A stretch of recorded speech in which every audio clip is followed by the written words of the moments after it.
সম্মানিত দিনী ভাই ও বোনেরা, আসসালামু আলাইকুম রহমতুল্লাহি ওবরাকাত। সবাইকে প্রথমেই জানাচ্ছি হিজরি নববর্ষের শুভেচ্ছা। আমরা সবাই জানি আরবি নতুন বছর শুরু হয়ে গিয়েছে এবং মহররম মাসের আজ 1 তারিখ চলে গিয়েছে। আগামীকাল মহররম মাসের 2 তারিখ। তো সম্মানিত ভিউয়ার্সগণ, আমরা প্রথমেই আল্লাহ রাব্বুল আলামিনের কাছে এই দোয়া করব, আল্লাহ রাব্বুল আলামিন যেন আমাদের পিছনের বছরের সমস্ত গুনাহকে তিনি মাফ করে দেন, আমিন। এবং আমরা এই দোয়া করে নিচ্ছি, নতুন বছর শুরু হবার পর আমরা যেন নতুন বছরে বেশি বেশি নেক আমল করতে পারি। আল্লাহ রাব্বুল আলামিন আমাদের সবাইকে তিনি সেই তৌফিক দান করুন। আল্লাহ রাব্বুল আলামিন কবুল করুন, আমিন।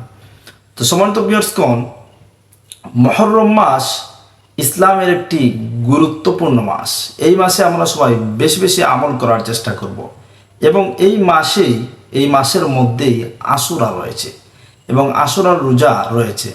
আমরা 9, 10 অথবা 10, 11 এই 2টি রোজা রাখার চেষ্টা করব।